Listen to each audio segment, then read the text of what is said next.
we are at the curtain raiser event of GFF 2024, which will happen at the end of August. For now, for this conversation on the sidelines, we have Mr. Padmanabhan, who is the former ED of RBI. Sir, thanks so much for joining us for this conversation. We're talking about the blueprint for the next decade of finance.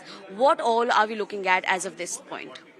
See, mainly we are looking at all the recent developments that have been happening in the technology space, whether it's the AI, Gen AI, CBDCs, any other form of finance. All these are going to get discussed as far as the event is concerned. There are going to be discussions, there are going to be keynote addresses, there are going to be closed-door meetings, there are going to be product launches. So this is an event which the ecosystem has started looking forward to.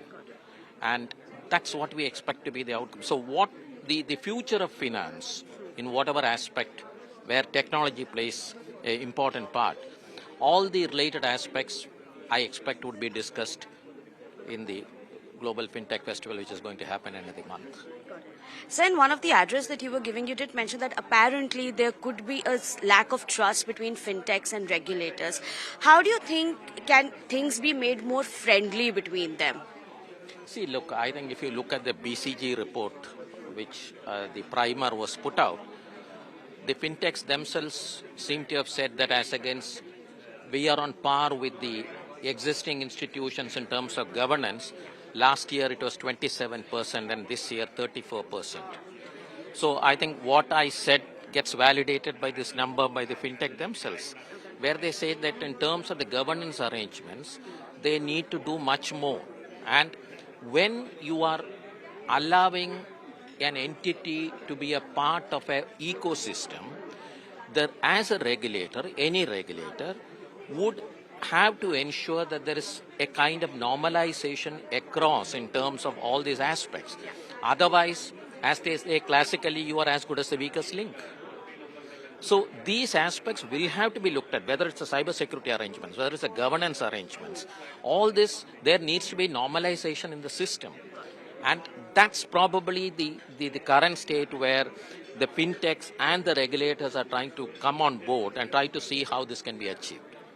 So, sir, can we say that SROs, the fintech SROs that are coming up, can serve as a bridge for this?